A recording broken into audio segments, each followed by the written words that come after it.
My name is Brian Porter, and today I will be giving a pestle analysis and discussing the opportunities for electric vehicles in the country of Indonesia. Indonesia is located between Asia and Australia on the equator and between the Pacific and Indian Oceans. It is famous for its beaches, volcanoes, and museums.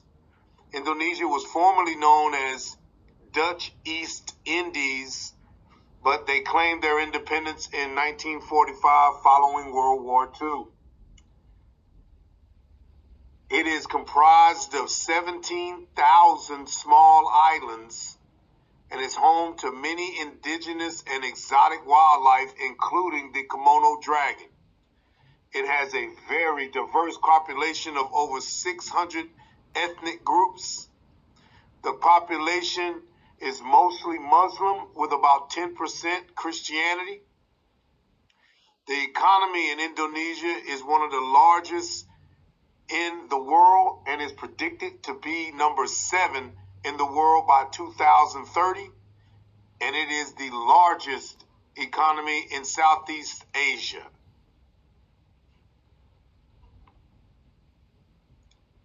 Indonesia versus the United States are more along the lines of compatibility with the United States.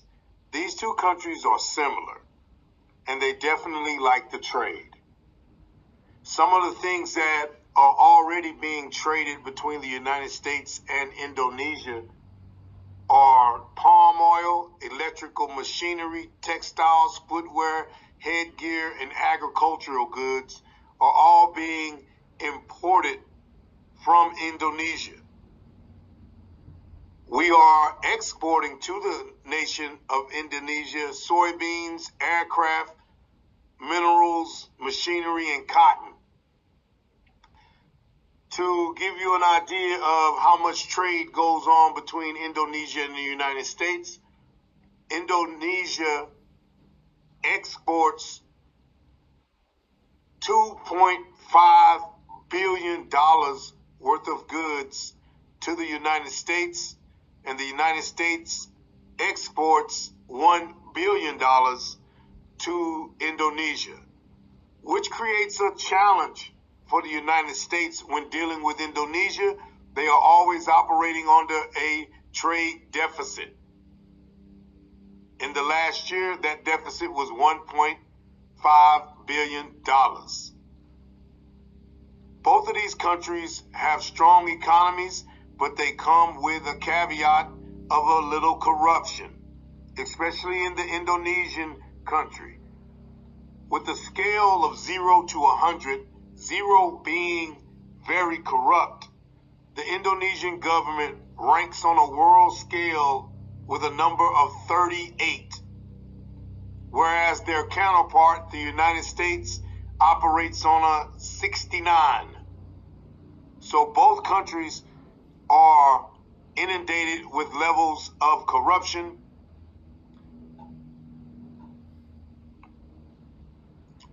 In doing this pestle analysis on electrical vehicles in Indonesia, it reveals that while the government is actively promoting EV adoption with supportive policies and incentives, the key challenge remains the infrastructure gap that exists in Indonesia. A company with a focus on the infrastructure first, putting in place all of the charger units needed for the electrical vehicles, could definitely take advantage of an opportunity where it is needed so desperately.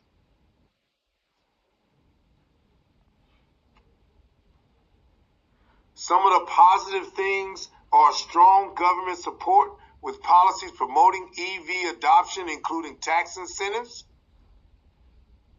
The EV buyers and manufacturers programs are aiming to make Indonesia a major EV production hub. Indonesia already has embedded minerals at their supply to supply the much needed batteries for the electric vehicles.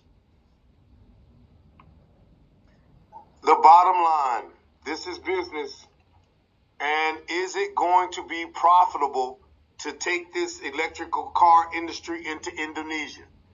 Based on the current trends, selling electrical vehicles in Indonesia definitely appears to be a profitable investment with a very high ceiling. Due to the rapid growth in the market, the sheer population and size of Indonesia, and the government's willingness to provide incentives. The Indonesian EV market is experiencing rapid growth, with sales significantly increasing in recent years. The key component to this is the nickel reserves.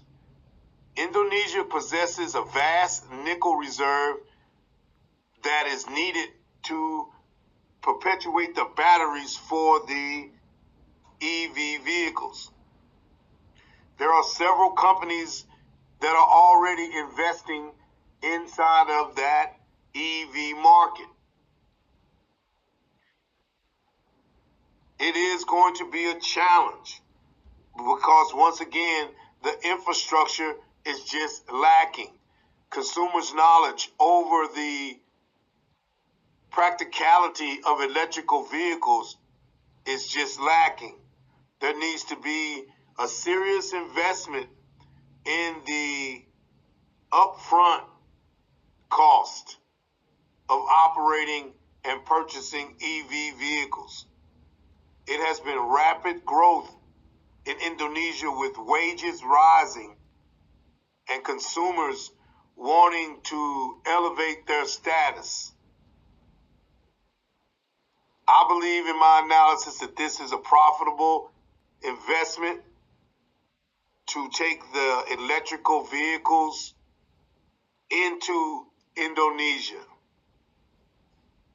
with the proper infrastructure.